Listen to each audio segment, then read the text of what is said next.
So this section is talking about the digestion of food. So if you remember, this digestion is the first stage of metabolism. So it's taking the really big biomolecules that we're eating, or even the polymers of those biomolecules that we're eating, and digesting them into smaller chunks that our body can then transport around to different cells easier. So specifically, we'll look at carbohydrates, lipids, and proteins. Coincidentally, these are the three first biomolecule chapters we talked about. But carbohydrate digestion starts in our mouth, lipid digestion starts in our small intestine, and protein digestion starts in our stomach and small intestine. So we're going to go through each of the biomolecules one at a time to show what they do. So a carbohydrate, so let's say a polysaccharide, such as a starch, let's say, or amylose or amylopectin, something like that.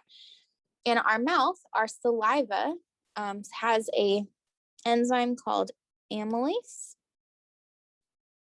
and it hydrolyzes those alpha glycosidic bonds in amylose and amylopectin. So it will take the really long chains and start to chop it up immediately in our saliva.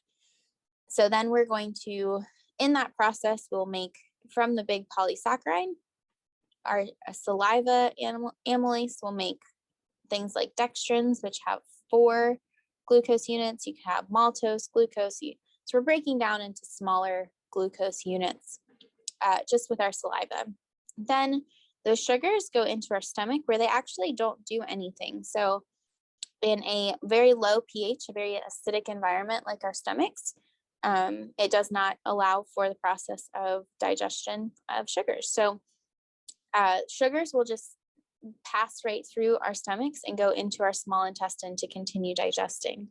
So our small intestine is opposite in that it has a high pH, or at least a little bit higher than normal, pH of 7, but the pancreatic amylase, so a different kind of amylase, is going to then start breaking up some of the bigger molecules like dextrin, which has 4, 2 smaller things like glucose, maltose. Maltose is a disaccharide like this. And then from there, in your small intestine, on your intestinal walls, there are additional enzymes that are responsible for breaking apart disaccharides or things like that into their components. So you'll see like the one that splits apart maltose is maltase. So there's very specialized enzymes that do all of these kinds of things. And those are all housed in our small intestines. At that point, once they're all monosaccharides, they are absorbed in our small intestine through the intestinal wall into our bloodstream, carried to the liver, where any fructose and galactose are converted to glucose. So the orange and purple here, they get converted to glucose. Remember that they are just isomers of glucose, converted to glucose, and then that glucose can be transported all around our cells, or all of our cells through our bloodstream. So triacylglycerol digestion, so these are our lipid digestion, specifically triacylglycerols. This occurs in our small intestine, so goes through our stomach. These fat molecules go through our mouth, through our stomach, into our small intestine, and at that point, bile salts break fat globules into small particles called micelles. So you're going to have really big fat molecules. They get broken up into smaller fat molecules pretty much. I'll highlight micelles. Triacylglycerols are hydrolyzed in the small intestine. So you'll see, let's highlight what's going on. So remember, you have here our glycerol, which you don't see the oxygens right now because they just wrote fatty acid in this scheme. But these 2 bonds here, this bond and this bond, are going to be broken and create 2 fatty acids. So this makes what's called a monoacyl glycerol. So in our pancreas, small intestine, that triacylglycerol is converted to a monoacyl glycerol That then reforms a triacylglycerol. I don't, maybe I'll look this up, but in the intestinal wall, it recombines your monoacylglycerol, recombines with proteins to form chylomicrons. And that is how, remember we talked about transport of lipids. Lipids are not soluble in our bloodstream. So our body makes monoacylglycerols. It hydrolyzes some of the fatty acids off and then kind of just re-puts the building blocks, puts the Legos together in a different order in order to make the chylomicrons to transport that lipid throughout our body. So they combine with proteins to form chylomicrons for the transport through the lymphatic system and bloodstream into our cells. So we take triacylglycerols, break them down into monoacylglycerols so that they can recombine and form chylomicrons to be transported through our lymphatic system into our bloodstream and to our cells.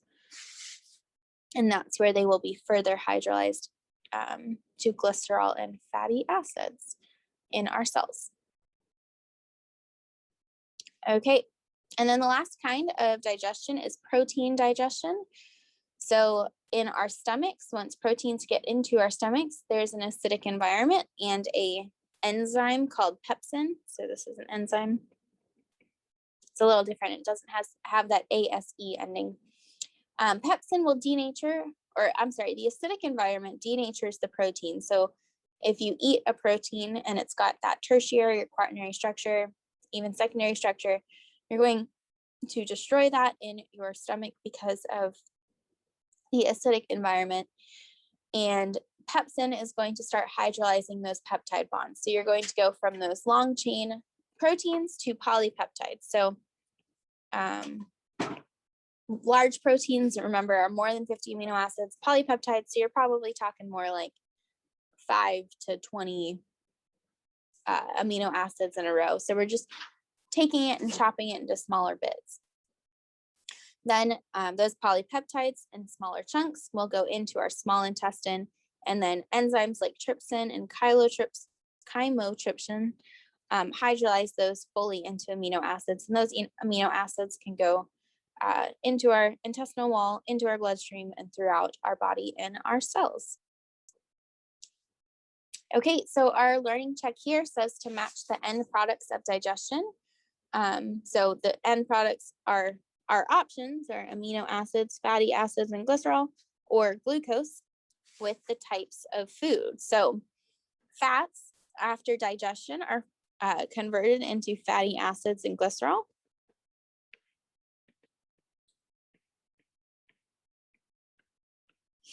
Okay, and then proteins are going to be degraded into their amino acids. And then lastly, carbohydrates are going to no matter what kind of carbohydrate they are all going to funnel down into glucose.